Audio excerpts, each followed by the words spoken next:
तो कैसे हो आप लोग? तो आइए आज हम बात करते हैं मोस्ट रिपीटेड क्वेश्चंस की for the chapter nationalism in India. ठीक है, तो आज हम इस चैप्टर के बारे में बात करने जा रहे हैं कि इस चैप्टर से किस किस तरह के सवाल आ सकते हैं। मैंने बहुत सारे सालों के पीवाईक्यू को एनालाइज किया है आपके लिए।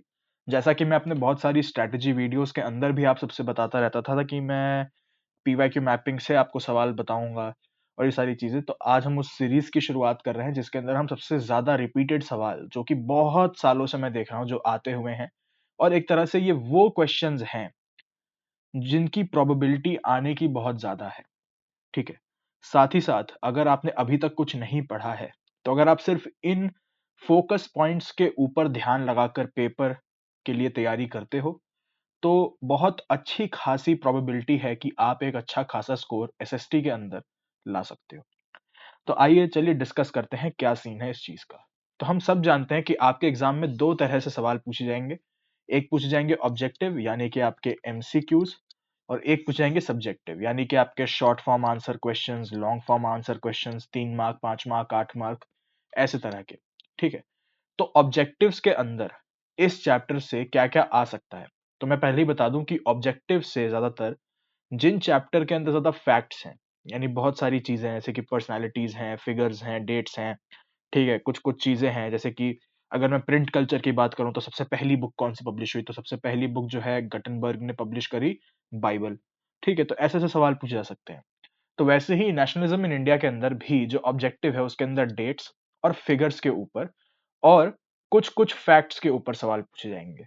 ठीक है, सब्जेक्टिव के अंदर आपको एक ओवरव्यू देने को बोला जाएगा राउलेट एक्ट पे या किसी और चीज पे, एक्सप्लेन करने को बोला जाएगा, ब्रीफली डिस्क्राइब करने को बोला जाएगा, एनालाइज करने को बोला जाएगा। तो ये सीन रहता है इन चीजों में।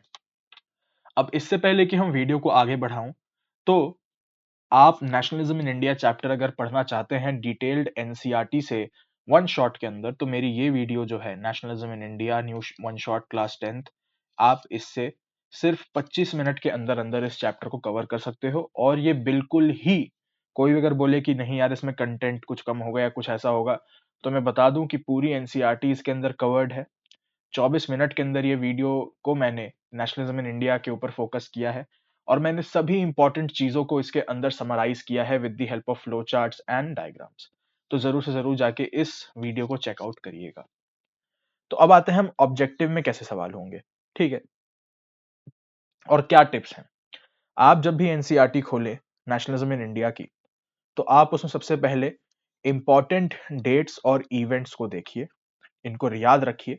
फिर कुछ इंपॉर्टेंट फिगर्स हैं यानी ऐसी पर्सनालिटीज हैं जिन्होंने इंडिपेंडेंस मूवमेंट के अंदर जो है एक इंपॉर्टेंट हिस्सा निभाया था। और साथ ही साथ कांग्रेस सेशन, अलग अलग तरह की कमेटी जैसे खिलाफत कमेटी कब बनी, ये कब बना, वो कब बना, इसके बारे में बात करते हैं। और फिर आपसे क्रोनोलॉजिकली जो है सवाल पूछे जाते हैं कि बताओ ये इंसिडेंट कब हुआ, ये इंसिडेंट कब हुआ, अब इनको अरेंज करो क्रोनोलॉजिकल तरीके से।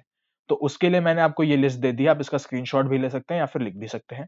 1914 से 1918 में वर्ल्ड वॉर 1 हुआ, 1915 में गांधी जी वापस आए, चंपारण और खेड़ा सत्याग्रह 1917 में हुआ, अहमदाबाद के अंदर 1918 में सत्याग्रह हुआ, फिर राउलेट एक्ट की बात आई 1919 के अंदर, जलियांवाला बाग मैसेकर 13 अप्रैल 1919 को हुआ, खिलाफत कमेटी मार्च 19 में फॉर्म हुई।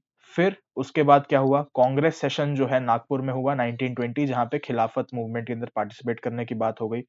फिर चौरी चौरा इंसिडेंट जो है वो फरवरी 1922 में हुआ और साथ ही साथ स्वराज पार्टी की फॉर्मेशन भी 1922 में हुई। साइमन कमीशन जो है वो 1927 में आया। कांग्रेस लाहौर सेशन जो है 1930 में हुआ।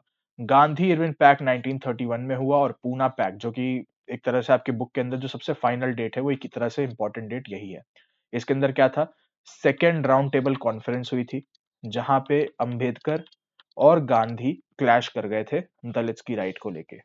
ठीक है, इंपॉर्टेंट फिगर्स किस किस के बारे में याद रखना है कि गांधी जी का क्या रोल था, नेहरू ने क्या काम किया, अंबेडकर ने क्या काम किया, डिप्रेस क्लासेस एसोसिएशन और ये सारी चीजें, पूना पैक्ट के बारे में।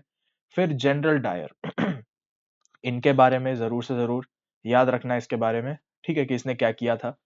एम आर जयकर, ये जो है हिंदू महासभा वाले लीडर हैं। ठीक है, हिंदू महासभा वाले लीडर हैं जिन्होंने जिन्ना के साथ कॉम्प्रोमाइज करने के खिलाफ बात करी थी। फिर अल्लूरी सीतारामा राजू, जिन्होंने गुएरिल्ला रेबेलियन चालू किया था आंध्र प्रदेश के अंदर गुडेम हिल्स में। फिर बाबा रामचंद्र, अवध किसान सभा, अवध पेजेंट मूवमेंट के अंदर, ये एक इंपॉर्टेंट फिगर थे।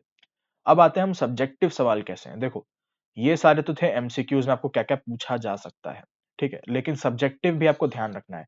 और ये नहीं कह रहा कि जो चीज मैं सब्जेक्टिव में बताऊंगा वो ऑब्जेक्टिव में नहीं आ सकती, नहीं।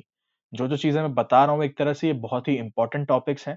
तो आप इसको इतने अच्छे से पढ़िए कि अगर इससे कोई सब्जेक्टिव सवाल आता है आप उसको भी कर पाए, कोई ऑब्जेक्टिव आता है तो आप उसको भी कर पाए। तो सबसे पहले अगर मुझसे कोई पूछे कि क्या सबसे इंपॉर्टेंट क्वेश्चन है, तो ये चार क्वेश्चंस हैं, इनको हम देखेंगे। चार टॉपिक्स हैं, उसके अंदर जैसे जैसे क्वेश्चन आए मैंने दिखाए भी हैं। सबसे पहला जो टॉपिक है, सबसे इंपॉर्टेंट, ठीक है, मतलब अगर कोई मुझसे पूछे कि यार भाई ये बताओ, कुछ ऐसा पढ़ना है जिससे कि ये चैप्टर भी कवर हो जाए, मेरे को ज्यादा मेहनत ना करनी पड़े, तो मैं बोलूंगा implications of first world war. ठीक है, इसके सवाल कैसे दिखते हैं आप ये देखिए। Analyse the implication of first world war on the economic and political situation. ये सेम तरह का सवाल जो है ये 2019 में, 2023 में एग्जैक्ट सेम वर्डिंग का आ रखा है, ठीक है। और अलग अलग पेपरों के अंदर आप देखोगे कि सबसे ज्यादा अगर आप खुद से निकाल के देखोगे तो ये बहुत ही रिपीटेड सवाल है, ठीक है। क्यों? क्योंकि आपको ये समझना है कि हम हमारा जो चैप्टर है और जो सीबीएसई है वो चाहता है कि बच्चों को ये चीज याद रहे कि इंडियन इंडिपेंडेंस मूवमेंट कैसी थी, किस वजह से शुरू हुई, तो वो इन चीजों के ऊपर ज्यादा फोकस रखेंगे। तो इसके अंदर हमारे को पता ही है क्या क्या आंसर है।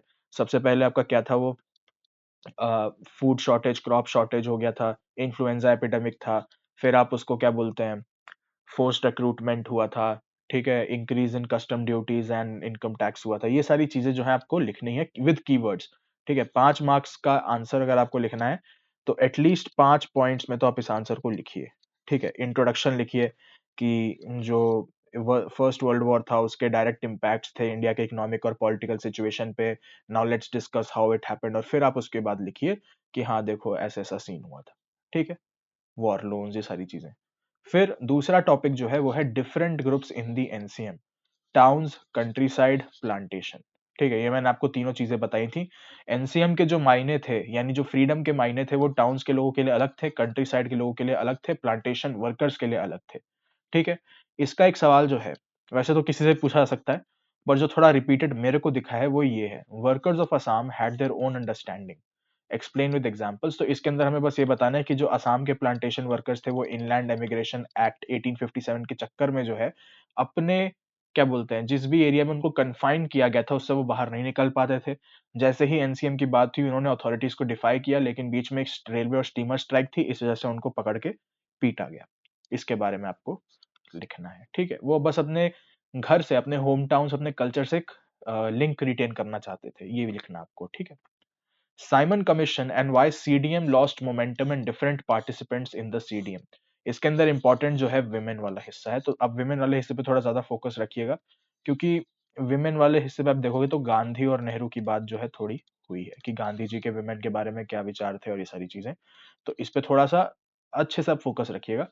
स्वराज पार्टी के ऊपर एक एमसीक्यू आया था, तो स्वराज पार्टी के एमसीक्यू का आंसर है ये, CR Das and Motilal Nehru, ठीक है। और इसके अंदर सवाल जो है कुछ ऐसे हैं कि describe the role of business class in civil disobedience movement, जैसे इन्होंने एफआईसीसीआई बनाया, ये सारी चीजों के बारे में को थोड़ा डिस्क्राइब करना होगा। Describe the poor pageantry in CDM, की पुअर पेजेंट्री जो है उनको उतना सपोर्ट नहीं मिला कांग्रेस की तरफ से, क्योंकि वो रिच पेजेंट्री को उतना ऑफेंड नहीं करना चाहते थे। ये सारी चीजें आपको बतानी पड़ेंगी। लास्ट जो सबसे इंपॉर्टेंट, देखो इसीलिए यहाँ पे 1 2 3 4 इंपॉर्टेंट भी अलग से लगाया है, ठीक है। तो ये सवाल जो है याद रखेंगे, क्योंकि इसका जो सवाल है उसके मैंने पॉइंट्स यहाँ पे आपको लिखे हैं, 1 2 3 4 5। इसके ऊपर जो सवाल आएगा उसके अंदर आपको इन सारी चीजों को डिस्क्राइब करना होगा कि यूनाइटेड स्ट्रगल्स ने जो है इंडियंस को एक sense of collective belonging the. Cultural process क्या था कि इन्होंने अपने फोकलोर और इन सबको देखा। सिंबल ऑफ भारत माता, अवनिंद्र नाथ टैगोर, फिर बंकिम चंद्र चट्टोपाध्याय, इन सब ने लिखा। Revival of Indian folklore, Natesa Sastri, इन सबके बारे में। और रीइंटरप्रिटेशन ऑफ हिस्ट्री की अंग्रेजों को, जैसे हमने दिखाया कि देखो तुम जो हमें primitive, incapable of governing ourselves बोलते हो, हमने बहुत समय पहले ही आर्ट, कल्चर, लैंग्वेज, लिटरेचर सबके अंदर महारत हासिल करी हुई थी। हमारी हिस्ट्री जो है बहुत ही अच्छी थी, अनलेस एंड अनटिल जब तक हमारे यहाँ पे इन्वेडर्स आए और उन्होंने सब कुछ डिस्ट्रॉय कर दिया, ठीक है। तो ये था आपका नेशनलिज्म इन इंडिया चैप्टर के मोस्ट रिपीटेड क्वेश्चंस, यानी वो क्वेश्चंस है जिनकी प्रोबेबिलिटी बहुत ज्यादा है आने की। और आपको अगर इस चैप्टर को कवर करना है तो आप मेरे इस वन शॉट वीडियो को रेफर कर सकते हैं। इसकी लिंक भी मैं आपको डिस्क्रिप्शन में दे दूंगा। धन्यवाद। जय हिंद, जय भारत।